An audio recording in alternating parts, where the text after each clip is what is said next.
Duke 74, Michigan State 65.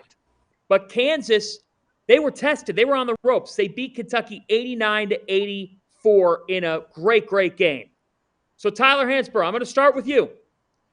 The team that impressed you the most in the Champions Classic of those four was? It would probably be, I hate to say this, but it's Kentucky. I thought their freshmen played great. They played with a lot of energy, athleticism, and they got after it.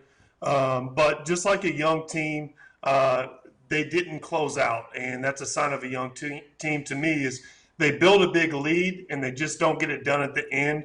And hopefully as the season progresses and they play more with each other and have practices together, they will figure that out. And I think Cal will figure out the rotation to get these games closed out. But, yeah, the freshmen look good. They got the ball up and down the court. They're electric, athletic. They built up a 14-point lead against Kansas, who I think is the best team in the country right now. So definitely Kentucky impressed me last night. Mac. I'm going to tell you what, obviously I think Kansas is the real deal. I mean, Tyler talked about it. I mean, think about it, 3:46 left in the game. And, you go to a TV timeout. Kentucky knocks those two free throws down to put them up 81-75. You almost felt like it was going to be Kentucky's night. The poise that Kansas showed down the stretch to end the game on a 14-3 run.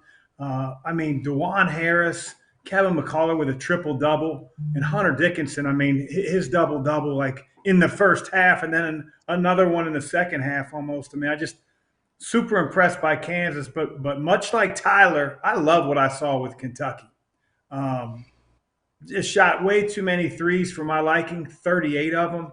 But to think that DJ Wagner is going to go 1 for 12 and you're up 14 points and have an opportunity to win the game. These guys are young. You look at Kansas, they're not young.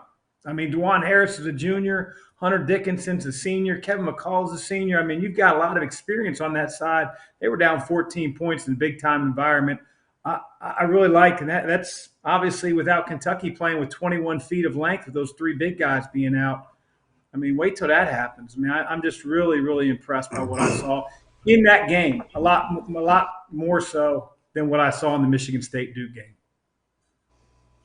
Yeah, and it really stood out the way that Kentucky was able to dictate the way a game was getting played against a team as experienced as Kansas for so long.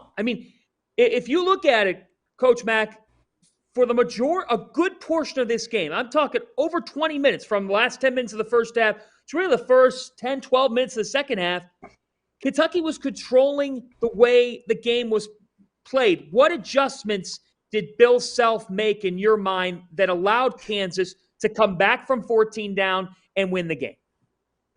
I don't know if it was adjustments so much as, obviously they have so much poise. They have a lot of experience.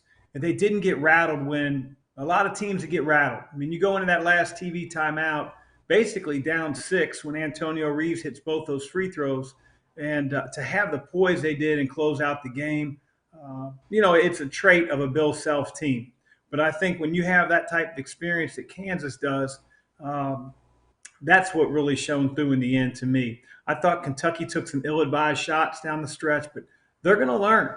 They're going to learn, through the course of the next month or two, and they're going to be a markedly different team when February, March rolls around. They have too much talent. And again, those big guys weren't even in the lineup. That's awfully scary, and that's an awfully good feeling if you're a Kentucky fan.